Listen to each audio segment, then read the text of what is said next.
Welcome to Health Hour, a session for you by Black doctors, hosted by the Caribbean and African Health Network. Ever sat in a doctor's office thinking, they just don't get it? Or search for health advice online, but you can't understand it? Felt unheard?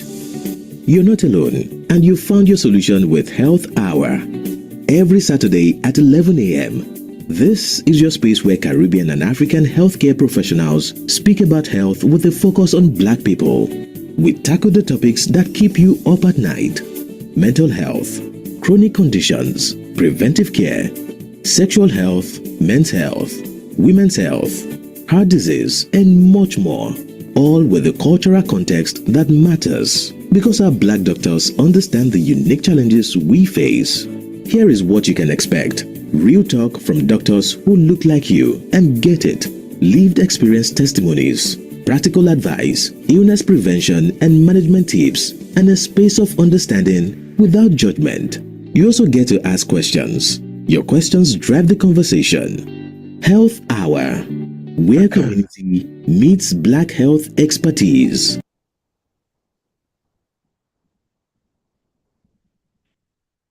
Good morning. Good morning, everybody, and welcome to this week's Health Hour. You have to excuse me a bit. I'm a bit bunged up, so I might not be as clear as I usually am. But this week, we've got Dr. Joe telling us about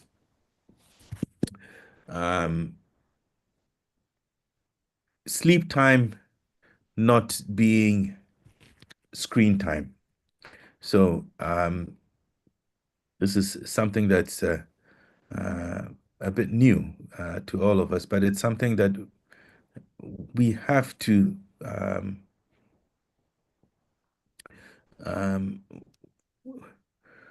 grasp and contend with, because it's becoming an increasingly important part of our lives.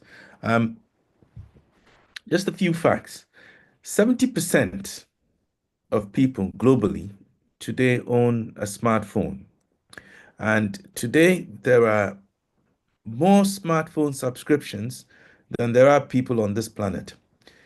In 2023, the average person across the world spent 3.49 hours per day on their mobile phone, and that is set to increase. Now, it's we cannot deny that this will have some impact on our lives. And if it is going to do so, then I think we need to put ourselves in a position of control. We need to put ourselves in that position where we can adapt this experience to suit ourselves best.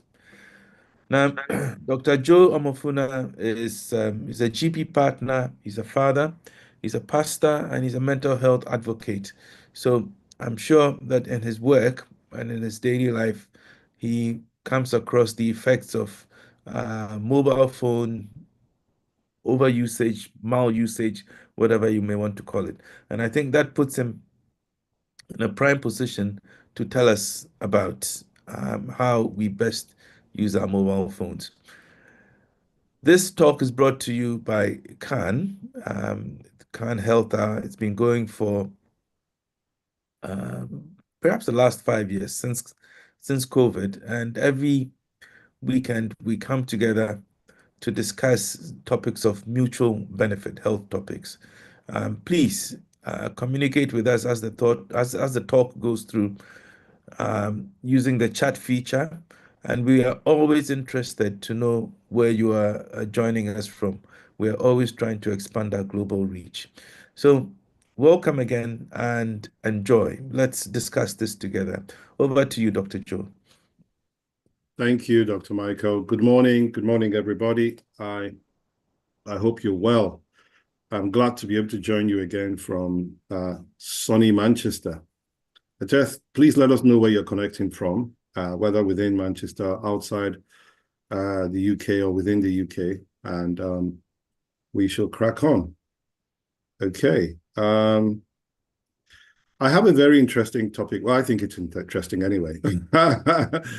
topic to share with you today. And we're going to be looking at all things relating to the effects of how excessive screen time affects our sleep quality. It's always a privilege to connect with you via this method and to sort of help out with educating the community. It's something that we do with a lot of joy and a lot of pleasure. And so as usual, I'll speak for only 20 minutes and then we'll have, or 25, and then we'll have a bit of question and answer. Personally, I think Michael should introduce me every single time. I like the way you introduced me there. So maybe we'll have to record that and carry with me wherever I go. As always, there's a disclaimer, I'm not being paid by any drug company or anybody else when I give health talks, I have to say that. In addition, we are only giving a very, very brief overview of these topics because we're only doing this at a community level. And so I'm assuming I'm not speaking to professionals. That's what I'm trying to say. All right. So let's delve into this. And so like I said, I'm a mental health, I have special interest. I'm a GP with special interest in mental health. So everything I'm going to be doing is linking it with mental health, in particular with regards to sleep. So quality sleep, this is just for us to remind ourselves, supports brain functions like memory consolidations, emotional regulation, whereas poor sleep increases the risk of anxiety, depression, stress. It stops us from being able to manage our emotions and copes with difficulties. When you start having issues with poor concentration, agitation, irritation, sometimes it's not necessarily your mother-in-law, it's just maybe you've not had a very good sleep. And so these are some of the things that can happen. In children and young adults, quality sleep is an essential part of their growth. And there's a lot of studies that show that it not only affects their mental development, but can actually lead to physical stunted growth. There's a lovely paper many years ago by Guilford et al. From the National Library of Medicine that talks about this. Everything that we say here is backed by evidence. We practice what we call evidence-based medicine. And so feel free to ask questions, curiosities, but we do try to keep it straight to the books. I'm not going to be giving you personal opinions. And if I do, I'll let you know. So what is the impact of why is sleep important? Why is sleep so important? Why are we talking about sleep? One of the things that we find, especially in the Afro-Caribbean community, is the fact that many times we are often plagued by the need to settle down. You're doing immigration, you're running around trying to chase immigration, you're trying to get your kids settled in school. And so somewhere along the line, one of the things that suffers for a lot of people is poor sleep. There was a young gentleman that I came across several years ago. He was actually from Kenya, and he had done night shifts back to back for nearly 10 days. Eventually, he slept off on a train, and he slept off, forgot his destination, and collapsed because he had not slept for well over a week properly. So sleep is really important, and especially in the immigrant population, we find that, we sometimes compromise sleep for other things. We try to, not knowing that in itself is putting us at risk. But today we're going to be specifically looking at the flashing screens. And I like the introduction talking about mobile phones, but it's not just mobile phones. The young ones and even the middle-aged ones, they do gaming, all these flashing images and things like that. They stimulate the brain. Computer screens, staring at the computer screen all the time. Why is sleep important? There is an increased risk of mental health issues, like I already stated. Chronic lack of sleep is linked with a higher risk of mental health problems such as depression, anxiety, and psychosis. Also, there is impaired emotional control, your ability to, regulate your emotions, feeling stressed. When you start lashing out at people, like I said before, when you're more irritable, when your emotions are all over the place. The one time you're angry, the next time you're calm. You need to check and see whether it's possible. It's one of the questions we often ask. That leads me very nicely to, we'll talk about how much sleep is enough at some point. Heightened negative emotions, poor sleep can make you feel less positive and intensify negative feelings. Also, physical health. There's a lot of research now that sleep deprivation negatively impacts your physical health, which in turn impacts your mental health. As a matter of fact, there's a paper that came out about 3 years ago now, nearly 2.5 years ago. It shows that, this was a paper for men. It shows that men who take a nap twice a week, just twice a week, sleep in the afternoon, are 70% less likely to have a heart attack compared to the average population.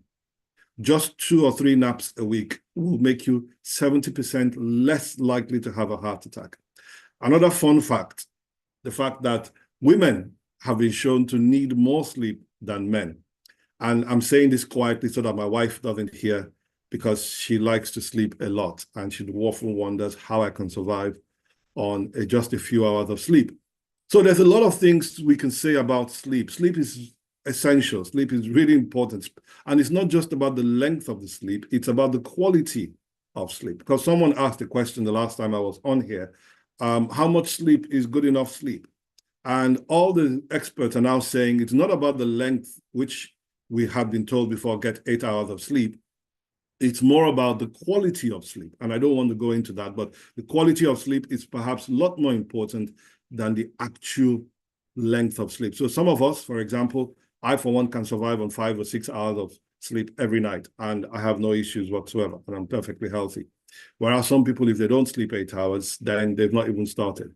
And so there's that range. It's about how well have you slept. Some people will sleep 9 hours and you don't feel rested. You need to get checked out. You need to make sure that you go and look into that and find out why that is the case, because that is not normal. All right. So sleep is essential. Sleep helps us to regulate ourselves, helps us to repair our bodies. Lots of things like heart attacks, hypertension, are linked. Even obesity are now linked to poor sleep, poor quality of sleep. So this is really, really important. What does screen time do to us? What does excessive screen time exposure do to us? Because I'm taking this, like I said, at a very, very simple level, just breaking it down. Blue light exposure, because all screens, whether your mobile phone, your computer, your gaming apparatus, all of them emit blue light. And this is something that's meant to catch your attention and stimulate your brain. That's the whole idea. All of them emit blue light, all right?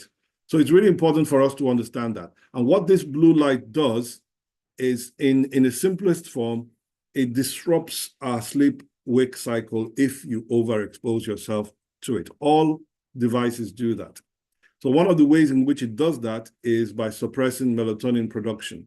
Melatonin is that little chemical that your brain produces that makes you feel sleepy, all right? That little thing that just is produced by the brain that makes you feel, you know what, I need to go to sleep. Now, when you now have a device or devices that are blocking the secretion of this melatonin, then you're going to have a problem with getting quality sleep. In addition to that, when you're overstimulated yourself with blue light, you then have an issue where the light can effectively trick our brains, like you can see in the MRI scan, not exactly what it's showing there, but in the scans on the screen there, our brains are made to react. They're made of neurons, and they're electrical signals. So what this blue light does, it tricks the brain into thinking that it's daytime. And so the brain is awake and alive and ready to function. Now, when the brain is active and firing on all cylinders, there's no way that you are going to be able to get sleep, because it then delays the ability to go into sleep. So these things, that's what blue light exposure does. And when we talk about sleep hygiene, we'll be talking about how, we can sort of mitigate for this. Also, there's increased mental stimulation, like I mentioned before, increased mental awareness, because it's a natural reaction. Your brain wants to react to the fact that there's light in front of it. And so it gets awake and gets more ready to do more stuff. In addition to that, due to excessive engagement, some of us are very obsessed with Instagram and Facebook and Reddit and TikTok and Snapchat. All that time you're spending is actually delaying your bedtime routine for some people. I have a patient, a young Caucasian lady, 20 years old, and it turned out that her mental illness, which she was suffering with, affecting her studies, affecting her relationships at home. She was snapping at everybody. She was not having a good time with her boyfriend. And I just asked, I was very fortunate to ask the right questions, because sometimes if you don't ask the right questions, you don't get the right answers. I asked her the right answer. I found out that she doesn't sleep until 2 a.m. every single day. What are you doing? She's on the phone. She's checking this out. She's checking that out. And so till 2 a.m., unfortunately for her, she's on phone till 2 a.m. Then she has to get up by 7:38 to go and function in her normal day-to-day things. Once we corrected that, once we got her to 11 o'clock, shut down all devices. That was for her. I'm not saying 11 o'clock is the perfect time, but shut down all devices. Her mental health issues were greatly diminished. I'm just using that as an example. I like giving active cases so that we can identify with some of these things, because sometimes as health professionals, when people come to us, it's almost like playing Sherlock Holmes. Most people think that they have such a complex problem that nobody can solve. But by the time you delve into it, I mean, something totally unrelated. I had a young man who kept having palpitations. And when we looked into it, unfortunately, he had been taking cannabis, which was adulterated with something else. And that was the cause of his palpitations. So I often say to people, go to your health professional. And if you can't get through to them, come and speak to us in Cannes. We have an advocacy service. We have a mental health unit. We have different things that can help you to, gain access to where you need to go to. Also, there's sleep disruption, the presence of a device that is there, the notifications keep pinging. Apart from the sleep, it's actually quite rude when you are in an official environment and your phone is pinging away. It disrupts. I was speaking to a young man who I called to come and do some work for me. And this is a true life story. And he kept going over to his phone, and eventually I didn't give him the job because I just thought, you're not even concentrating on what I'm saying to you. You're too busy trying, and it's actually quite rude. You are on the phone doing stuff. I have patients coming in, the phone's pinging away. You have funny ringtones, wake up your mama, wake up your mama. You don't need all those distractions in the public place. You can do that in your own home. So that you can imagine all that happening while you're asleep and how it can potentially disrupt your sleep-wake cycle. All right, let's move on quickly. So the question in terms of sleep is how much sleep is too much sleep, or how much is too much? Or better still, how much screen time rather is too much? Because I've mentioned about sleep already, and it's different for everybody. Well, how much screen time is too much?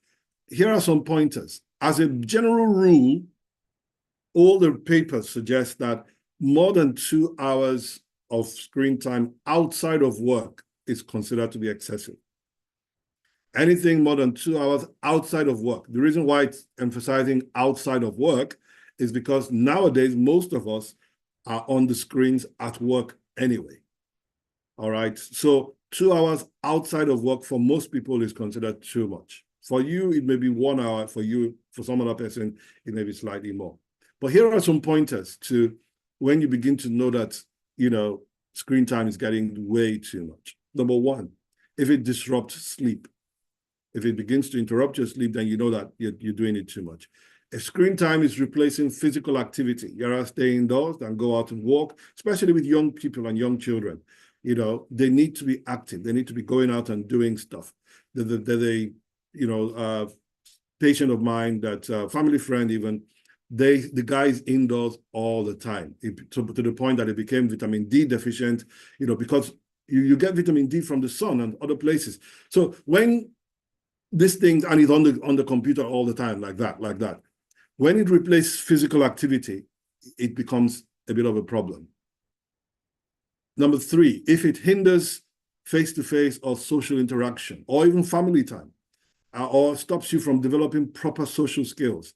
See, there's nothing like speaking to someone face-to-face. It's good to see people on the phone and all of that, but family time should be family time. And some of us have rules. At the dining table, everybody puts the phone away, or you don't even bring it to the dining table so that we can talk and, speak to each other. unfortunately, if you begin to develop symptoms of poor esteem, self-esteem, anxiety, depression, social isolation, these are all linked to excessive screen time. A lot of our younger patients nowadays are coming with poor self-esteem. And the reason being is that they have looked on the internet and somebody has convinced them that they live better lives. And so they've convinced themselves that they are the poor version of themselves. And so they get into a rut of anxiety, depression, and other things. I'm not saying this is the only thing that causes it, but this is a major risk factor. It's unfortunate because many people now go on screens and you see people that have put well-curated pictures. I mean, they've taken like 10, 15,000 pictures and then they put the best one. You just woke up in the morning, took a picture and you expect it to be Instagram worthy. It doesn't work. Unless maybe you are,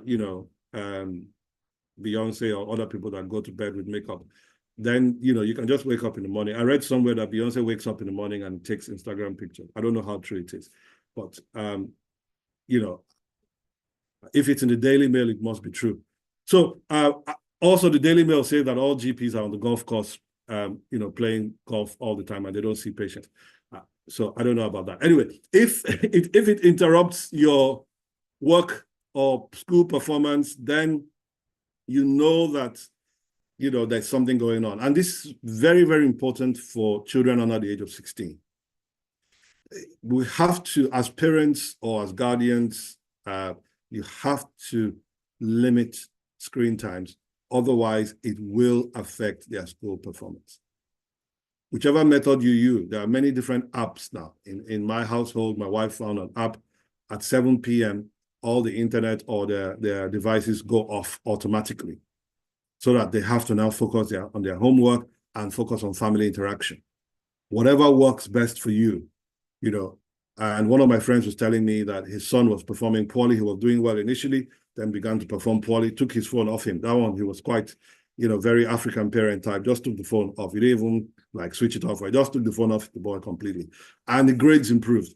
So when it begins to affect schoolwork or school performance, or even as an adult, you're getting poor results at work, you're missing deadlines, it could be an issue. I told you about the workman who came to me and he was just like that, receiving notifications. It's terribly rude. It's terribly rude. If I'm in an Uber and the guy is on the phone all the time talking, go do your own phone call in your own time. I don't want to be hearing what's happening in your village in Pakistan and all of the rest. Anyway, that's just by the by. So how much is too much? Those are some of the general guidelines, and I'm sure people will have questions about that. All right. So how do we generally help with sleep hygiene? What are some of the basic things that we can do? This list is not exhaustive, but like I already alluded to, number one is to reduce our screen times or blue lights in bedrooms after 7 p.m. Your bedroom should be cleansed. You can have it in your living room, kitchen, wherever. When you go into your bedroom after 7 p.m., you either reduce or there is no blue light at all. Because what you're now telling your brain is that we are winding down, we are getting ready to go to bed. If your devices are still on, your brain is going to be stimulated and it's going to be thinking, you know what, I'm still awake, it's still daytime, let's go and do more stuff. That's the way we are wired. So begin to reduce blue light in the bedroom after that. For some of us who come, I don't get in until 7 p.m. anyway. So that's probably 9 p.m. for me because I don't go to bed until 11 every single day. So it works somehow 2-3 hours before you intend to go to bed, begin to reduce your screen time. Number two, it's important to limit screen use, like I said before, to 2 hours outside of work. I have reading glasses now. I never had, but I had in the last 2 years. And one of the things they've put on there is like a reflector. So it protects my eyes from the blue light, something that anybody who uses glasses should do. Number three, this is probably more difficult, but perhaps the most effective. Actively turn off social media completely when not in use. And, if we just turn it off, go completely off it, especially if you think you're getting addicted to it and it's getting too much. If it starts controlling your life, if I give talks about self-esteem and identity, and if you care so much about what people are saying online rather than what's happening in your real life, then you may have a problem. It's like how I don't watch Man United live because they want to give me a heart attack every single time they play. So we just wait for the highlights afterwards. And for the Arsenal fans, we're coming for you too. So also no screens or devices during family time. You should be boosting, personal interaction. You should be talking to people face to face. You should be interacting with people. You should be that you need to encourage that because now everybody's just on, we're just online. You need to be talking to real people. Last but not the least, early detection. If you wake up in the morning, I read this in the scientific, and I think it's very important. If you wake up in the morning and the first thing you do is reach for social media on your phone, you might be addicted to it. That's just a quick way. If the first thing you are doing is reaching for, you've not even brushed your teeth, you've not said hello to anybody, if you're religious, you've not prayed or, not had breakfast, and the first thing you want to do is what's happening on my Instagram feed, unless you are doing cryptocurrency or something, you shouldn't be reaching for your phone that early in the morning. Anyway, that's sleep hygiene. So that is kind of like a nutshell of what we should be looking at in terms of how sleep affects us. I like to keep my talks to 20 minutes. I think I've done a little bit more than 20 today. But I talk for a living. I can talk for England, Scotland, and Wales. So thank you very much. Michael, over to you. Yes, sorry. I just noticed that I had to unmute myself. Yes. Thank you very, very much, Dr. Joe. This is you've spoken on a lot of things that are quite obvious, but things that we may not have taken on board so well up until now. So thank you so very much. Now,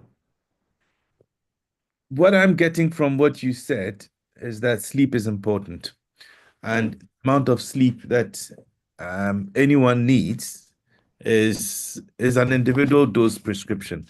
But however, if you find you're sleeping too much or for too long, then get it checked out, see your GP. Yeah. And then also, I'm very grateful. You give some very practical advice about how we can relate to, well, you talk about devices, yes, devices, and how we can use them optimally. So, blue light in the bedrooms, making a conscious effort to limit our screen use to 2 hours outside work. Now this is going to be hard, turning off social media. Hey, my brother. But anyway, turning off social media when not in use, no screens and family time, and the important one, everyone should check this. If you're reaching for your phone, social media first thing when you wake up, then there might be a problem. I've got to admit that and it's quite important that we're having this talk today because we need to put things in check. When we all started using mobile phones, and we thankfully are the generation who have lived before mobile phones and are living with mobile phones. When we first started, well, some of us used to bear some of these things in mind, that if you don't need your social media, you switch it off, you limit the times that you use your phone. You don't, in those days, we wouldn't actually answer our phone every time somebody called us. We tended to treat it like your analog phones, and you can return people's calls and things like that. But today, if you get a mobile phone call, it's almost like you're expected to answer it immediately, or there's something wrong. So thank you very much for all of these things. Now, I've got a couple questions. Maybe you do know this, maybe you don't, but people talk about keeping your mobile phone too close at night. So charging your mobile phone, say within a meter of where you're sleeping. Do you have any thoughts on this? people talk about not doing that. So do you have any thoughts on this? I mean, I'm not the expert on Okay, I the thought so. electrical aspect, but there's a lot of research to suggest that you shouldn't charge your mobile phones close to where you sleep because of the risk of fire.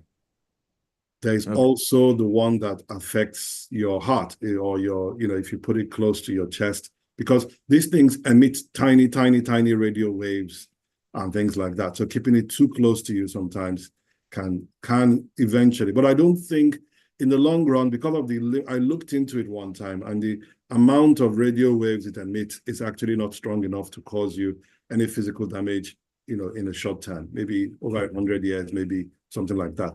But in terms of charging it, you shouldn't be charging it too close to where you're actually sleeping because of the risk of fires. And that's the standard advice that you're given. Okay. Okay. What about the advice that speaking on speaker mode is safer than having the phone to your ear? There's no evidence of that. Okay. There's no strong evidence for that. Okay. It's a lot of conjecture, and there's a lot of conjecture around that, but there's no strong evidence to back that up. At least none that I have seen. Okay. All right. The other thing, do you have any advice on, I suppose this would be not so prescriptive, but this would be, do you have any advice on general mobile phone etiquette? Yes, I'm glad you asked, because there's a question in the chat that says, I actually wanted to speak to that. How do you manage the fear of missing out, FOMO, for the younger generation? How do you manage the fear of missing out now that almost everyone is a content creator? All right. So Michael, people our generation will not really understand FOMO. But knowing that some of us who are quite keyed in and connected to stuff, this is exactly what I wanted to speak to. The reason why a lot of times we reach for the mobile phone and get intoxicated with using the mobile phone is because we have been sold this idea that you're missing out on something, that you're lacking in something, that maybe if you don't check your mobile phone, you will have missed out on a good Instagram story. It's not true. As a matter of fact, all the research suggests that most of the time, when you overuse especially if you're not doing it correctly, I'll balance this up. I have a friend he's a leadership expert. He talks leadership like me. And he uses his mobile phone every day, 15 to 20 minutes, to improve his leadership skills. He's getting content, he's getting educated, he's done an MBA, he's learning on his mobile phone. Now, that is a totally different kettle of fish. I even have another friend who, there are apps that can teach you languages. And so 15, 20 minutes a day, they're learning languages. Now, you can do that and use it properly and learn from that. And actually, it's a positive. Now, when all you're just doing is mindless scrolling, they're looking at a cat that is jumping over a balloon, it keeps jumping over a balloon. And then you're looking at how many of them can jump over the balloon, how fast can they jump over the balloon. Total waste of time. Because there's a lot of nonsense out there. And I'm not saying we should not watch this stuff. I'm just saying that you curate it, you limit it to a certain quantity and a certain time. I have I have friends who've said to me that they started off wanting to check something for 5 minutes and then they were there for 3-4 hours.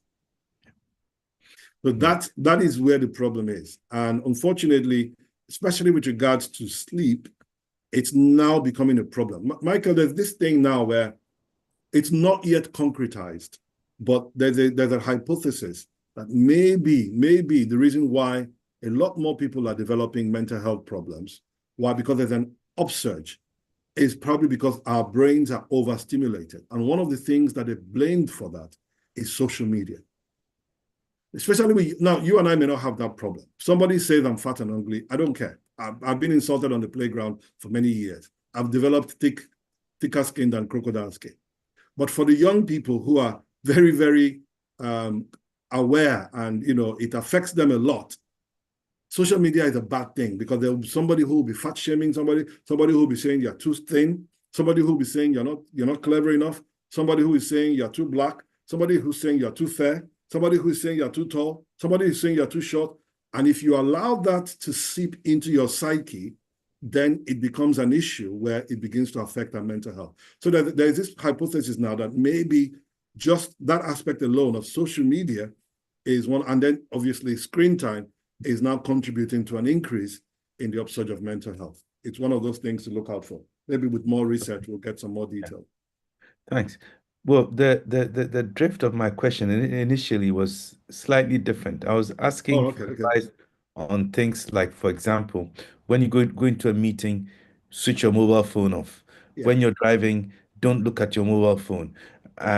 When you're communicating on the mobile phone, always end up on a polite note. I was asking for that kind of etiquette along those lines. yeah, along those lines. But Ah. let's move on because I think Oh, we can delve into that very quickly because I mean, I think it's for me, I think it's just ethics. It's just simple ethics, you know. It's simply courtesy. If you're in a like I alluded to it already, if you're in a public place, if you go into a meeting, if you respect the people in that meeting, even when I speak to people who are my subordinates, I put my phone away. It's courtesy. And unfortunately, we are losing that now because there is this urge to answer every single text message, if I get you correctly, every single phone call and all of that. So let me tell you what I do. And it may not work for everybody, but there's a ringtone for my immediate family. My mom, my wife, my kids, they have a specific way in which it will ring and it will come through. Everybody else is on silent. Everybody else is on silent because unless the fire is burning, unless there's an earthquake in or Man United have started winning again, don't call me. You know, if you don't have an appointment, don't call me because I'm working. I'm not in the royal family. If it's during the day, now I'm saying that to an extreme. I'm just saying that there are ways in which you can manage these things and create. This is why I like to do things by appointment. And anybody who knows me knows that I have people here from Cannes who they work around the clock. They're very hardworking. Even if I don't respond immediately, I will call you back or text you back. So going back to answer your question, those text messages, 9 times out of 10, they are not life-threatening, if we all agree on that. They're not. I used to work as an emergency doctor, back in the day before I became a GP. I have seen life-threatening situations. And trust me, I've not received a phone call in the last 3 months that was particularly life-threatening. Okay, let's delve into the questions from our colleague participant. Yes. Is it okay to fall asleep while watching something if that helps you to drift off? Yeah. Suddenly the blue light that you don't want is supposed to be what's helping you. Let's just put it this way. It's not the best way to fall asleep. It's not the best way to fall asleep. It's not the best way to fall asleep. Okay. You need to practice what is called sleep hygiene. So one thing you can do with that is rather than watching it, why don't you listen to it? I have an audiobook. I have an audiobook online. And there are some speakers there are some narrators, and when I listen to them, I will fall asleep because they have a very boring voice. And so I'm being honest with you. When I particularly want to fall asleep, I pick that audiobook and I start listening. I'm gone. For shift workers or people who work late online, what can they do to improve their sleep quality despite screen use? This is very, very important. Somebody else also put, my husband does only night shifts and struggles with sleep when he's off. What tips can you give him to help him sleep? I think we can join this question. This is a very, very important question. So he, more than most people, needs to practice discipline. So there's something called the circadian rhythm, because I tried not to get into this because of the technicality, but your question has brought this up. There's something called the circadian rhythm, or the biologic clock.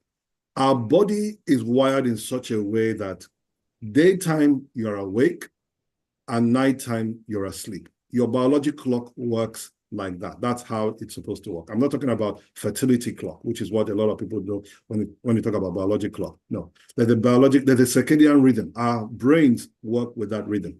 Now, when you work a night shift, this is why almost everybody, and I'm sure this person should, if they're not, they should be. If you work the night shift, you should be given extra days off to catch up with sleep, because basically you are not operating in the normal way your body is supposed to be working.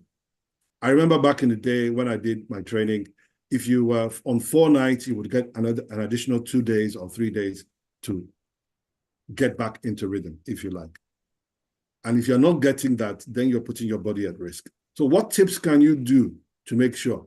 Make sure you exercise properly, especially if you can. I remember as a young man or younger man, I'd finish my night shift and I'll go straight to the gym. People thought I was crazy, but I knew what I was doing. Finish my night shift, go straight to the gym, work out, take a shower, eat some breakfast, and I'll sleep. It helps you to be able to relax better. So basically, people who work night shift, you have to develop a system where you can now treat your daytime like night and your nighttime like day until you are able to reverse. That's why you're often giving some extra days to reverse that around, because your brain is now going to now be thinking nighttime is day, daytime is night, and you have to practice some hygiene things like exercising, eating right, etc. Certain types of food as well. So if you practice, sorry, Michael, if you work at night, there are certain types of food you should try and stay away from. Try and stay away from heavy foods. Eat more fruit and veg, things that your body can digest. Those things will help you to sleep better when you come to sleep. Okay. Right. Something slightly different. Does reading ebooks on tablets affect sleep the same way as scrolling social media? 100% yes. They all emit blue light. Okay. It's the same thing. Okay. Are there links between screen-related sleep problems and conditions like insomnia or sleep apnea? So you've said 3 different things there. Screen time affecting sleep is one thing. It can be a cause of insomnia, but that's not the only cause of insomnia. So that's the second thing. Insomnia is a different entity on its own, which can be caused by different things, and I will explanate. Sleep apnea is a totally different condition. Let me start with sleep apnea. It's a more serious condition.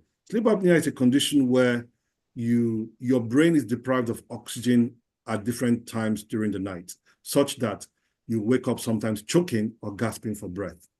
If you have obstructive sleep apnea, you need to see a doctor or a GP so that you can get referred to a sleep clinic, and you may need aids to help you with that. One of the key treatments for obstructive sleep apnea is actually weight loss, because when you have a lot of weight, especially around your neck, that's the distance from the breathing pipes are reduced when you lie down.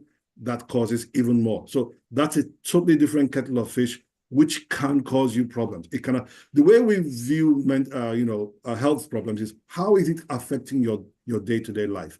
Obstructive sleep apnea can stop you from driving long distances. It can stop you from functioning during the day. So that is a slightly more serious condition.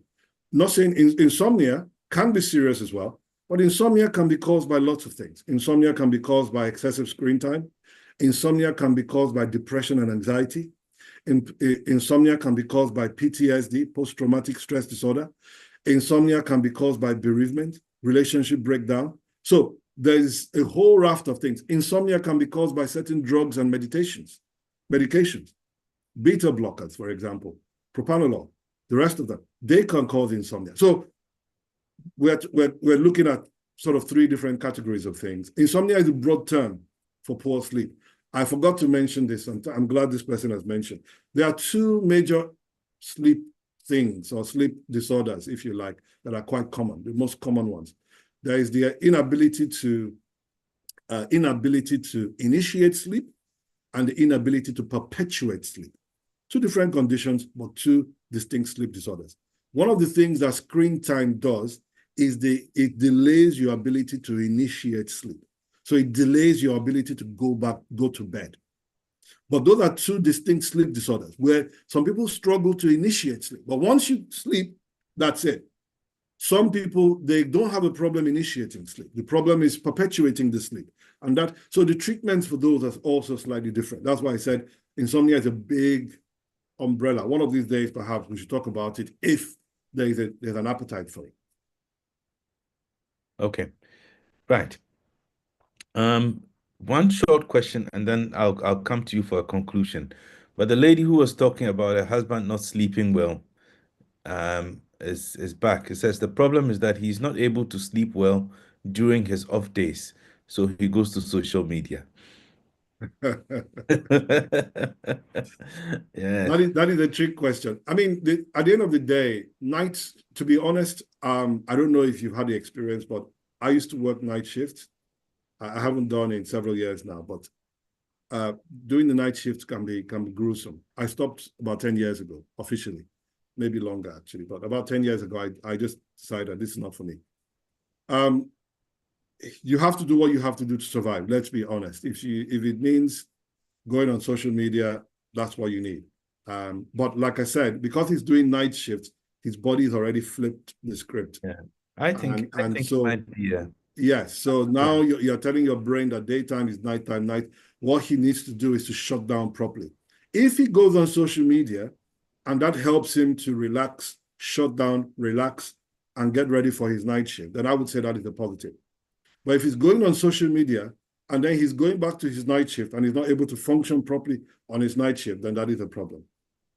okay. That could be a problem. Okay. My contribution was that it would be a matter for gradual retraining.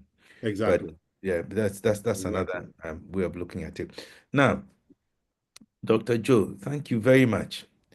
Now, we find ourselves in this situation that we are alive today, we have mobile phones, and we wish to function with productive, fulfilling lives.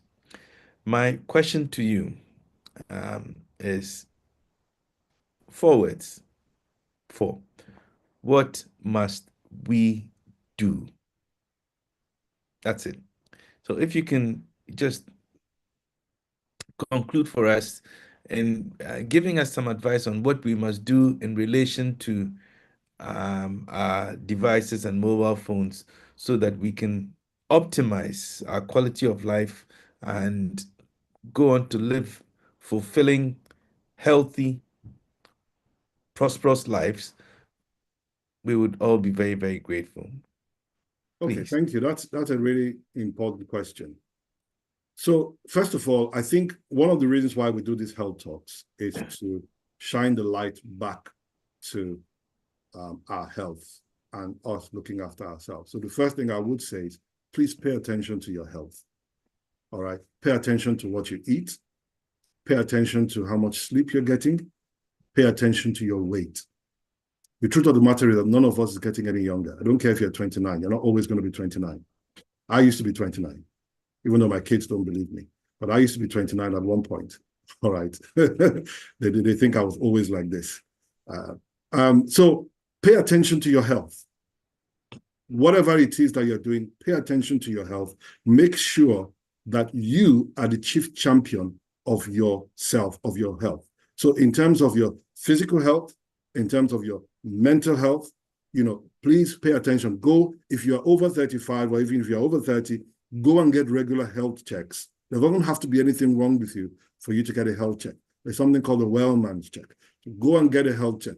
Make sure that your body is functioning properly. Number two, make sure you have a proper work-life balance. So in other words, there's nothing wrong with working hard. I like working hard and I like hardworking people. But anybody who knows me knows that I also play very hard. I have 4 to 6 hours in a week where I play tennis and other sports. It's like a religion now for me for the last 4 or 5 years. You work hard, you play hard. I have times when I take my children out, it's family time. It doesn't matter who else is looking for that time. It doesn't get work hard, play hard. Make sure you have downtimes and relaxation times. People begin to develop health problems, especially mental health, when you don't have a good work-life balance. That's what we are finding out. And, because there's worry for money, worry for promotion, worry for even your bills. Your bills can be a source of worry. So these things, there has to be a balance. I'll give this as an example. I met a 42-year-old lady. She was half Jamaican, half Nigerian. Now that's a really interesting combination. But she was half Jamaican, half Nigerian, and she was doing 3 jobs. 3 jobs. Now, how did I know? She came to me because her blood pressure was not well controlled. She was taking like some of my colleagues have tried. So I called her and said, look, we're not winning with this whole, medication thing. What's going on? So I normally we only have 10 minutes to consult. I spent 25 or 30 minutes with her. And then eventually she opened up. She had separated from her partner, long-term partner, and she's now a single mom of 3. And that was not the issue. Issue now was she wanted a certain lifestyle for herself and for her children. And she felt obligated, in using her own words, to maintain that lifestyle. And so she would have a regular job, she had a side hustle, and she had another extra side hustle. And I said to her, lady, you're only 42. To all intents and purposes, 42 is still very young. As far as the NHS is concerned, if you're not 65, you're not yet old. So, and that means I'm young too. So I said to her, you are gradually killing yourself. You're literally, because your blood pressure with 2 very powerful drugs is not controlled. And it was like a light bulb moment. She didn't look at it that way at all. She was too engrossed in trying to keep up with whatever she was competing with. And I said to her, look, there's something to be said for contentment. At some point, you have to, turn it down and say, you know what? Sarah has more money than me. Let's deal with it. That's the right. It's like Michael. I don't, you've got more money than me. There's nothing I can do about that. I don't think so. Like right now, Man United are not the best team in Manchester. It's sad, but that's just what it is. We have to live with it. Are we happy about it? No. But there has to be a place where you draw the line and say, we're not going any further with this. Because what we do is that we get so wrapped up, like I said earlier on, if it's not immigration, then it's money, then it's this. Now the new thing is COS, and people are trying to settle down. You know what? One of my mentors said something to me once that, God forbid, if you drop dead tomorrow, your immediate family will cry. Then the next thing that somebody else is going to ask is, where are the sausage sandwiches so that we can eat? That's the next question. Somebody's going to be like, where are the chips? They'll mourn you for like 5 minutes. And somebody said, make sure you pay attention to people who are going to cry at your grave. Not, if you drop dead, your employer tomorrow, they'll just employ somebody else. They'll just employ somebody else. There's loads of people that want to be employed. So if in terms of asking what should we do, we have to pay attention to our health. We have to pay attention to our mental health. We have to pay attention to these things that suck up our time and steal from us surreptitiously. Sorry, am I going out of time? Like I said, I talk for a living. We could be here till midnight, and I'll be okay. You've got another minute or two. Yes. Now, I'll let you because I'm sure there might be 1 or 2 questions.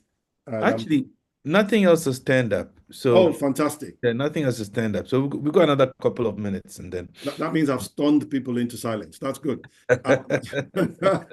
But it's been an interesting conversation today, which I don't think it's for everybody. I think this is a very modern conversation to have, because generally people who are like over 40, over 45, we may not necessarily be that into our phones and social media and all of that. But for the younger people, and for some of us who are, tech savvy, this is really, it's something now that is creeping up on all of us. I think the other thing, especially for Apple phone users, is that the phones actually give you analytics. Pay attention to exactly. that. And it tells you over the last week you used your phone for 3-4 hours. Yes. 5 hours. So Yes. So that might be something to look at. And from a personal point of view, you can use that to set your own targets and live by them. Absolutely, absolutely. Not that I'm an advocate for Android, but Samsung has a similar feature because I have both. And it will tell you that your screen time is such and such, your screen time is such and such.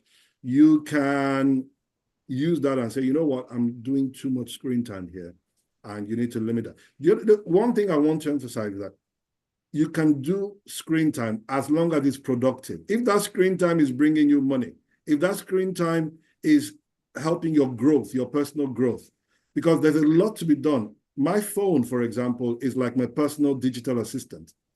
Yeah. And it tells me where I'm supposed to be, what I'm doing, etc. I think this message may be more relevant for the 30s and under, especially for young children under the age of 16, who parents, if you're listening or you're listening later on, please limit the use of screens for your children. It's very important. There's a lot of research now that children under the age of 1 year are being overstimulated by screens under the age of 1. And then you turn around and say the person has ADHD. No, you've overstimulated them. Yeah. Anyway, I'll stop there before I start saying stuff. Dr. Joe Omofuma, our brother and our mentor and our leader. Thank you very much. Thank you very much for Thank you. It's been a pleasure. Always. sharing with us this morning. I think if we were all allowed to show our appreciation by in the usual way, we would all be clapping, except we're all muted. So it's anyway, please let's clap for Joe. And at this stage, I want to hand that over to Adebimpe with a few messages from Khan. And we look forward to seeing you next week. Thank you very much, everybody, for coming. Spread the word, spread the message. And the more of these talks we have, the more interaction, the more fellowship we have in this manner, I think the better it is for all of us, health-wise, mental health-wise. Thank you very much. Thank you.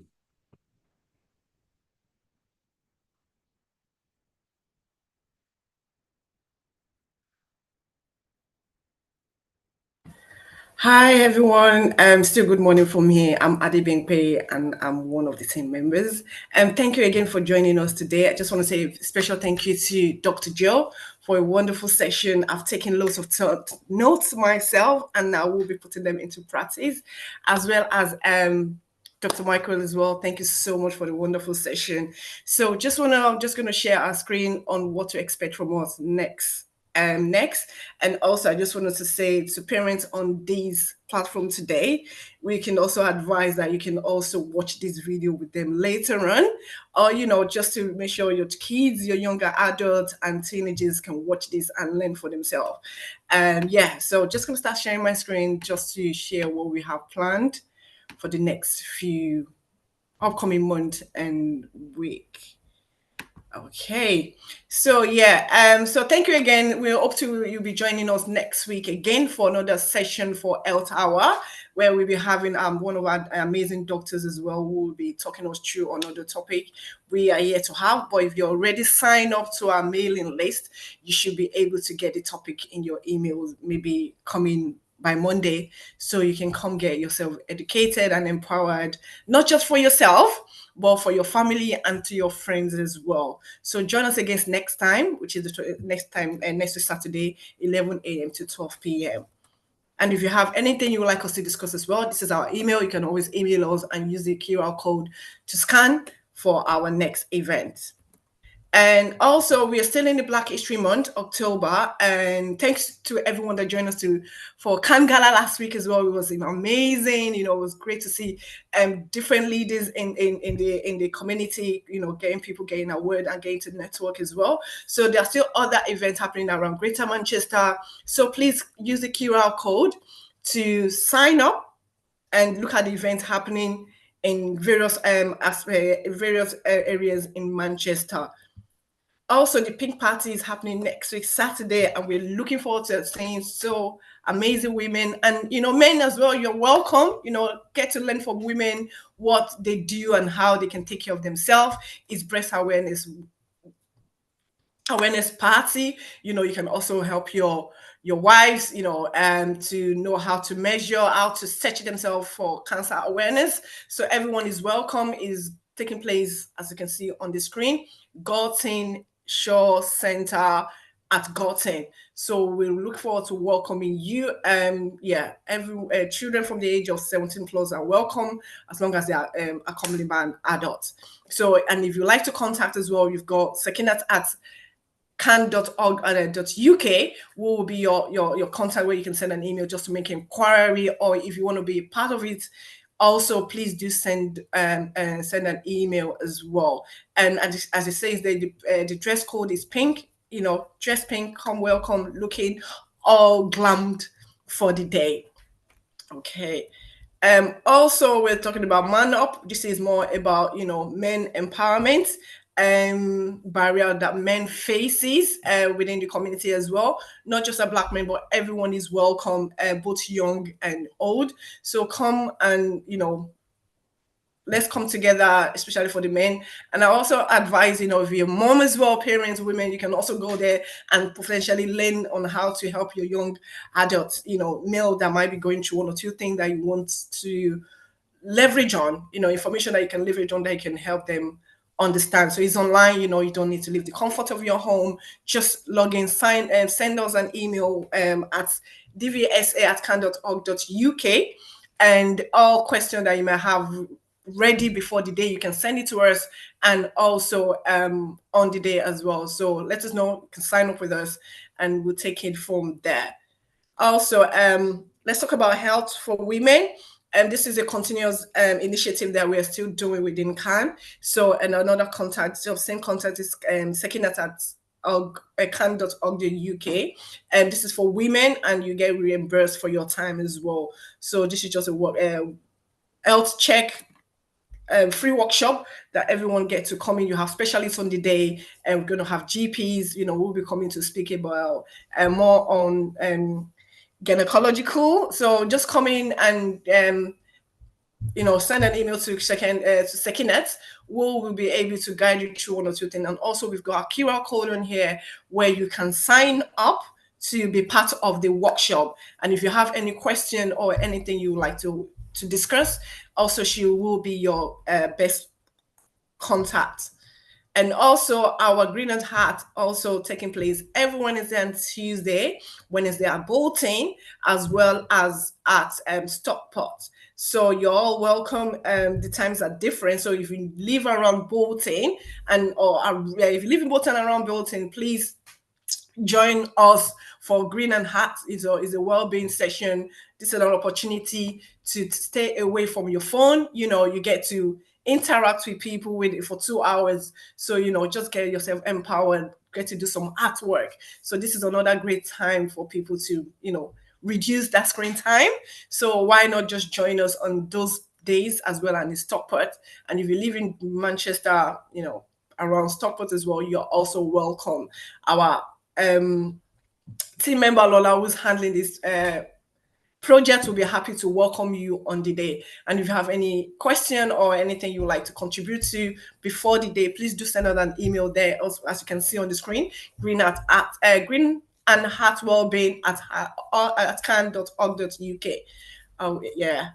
And also our BE in Healthfeed in London is still going on. So if you need any more information or you would like to be part of it as well, this is where you get to learn more about what we related to more Black health. Everyone is welcome. You can share this with your with your network as well, just to get more information about Black health and how we can talk to each other and how you can listen and understand the Black people in the community and how we communicate and how there might be some biases within the health sector. But then again, the contacts you can email or again use the QR code to get more information about this initiative. Well, that's it from me, and we look forward to having you next week again, same time on Health Hour. Once again, my name is Adebingpe, and we look forward to having you next week.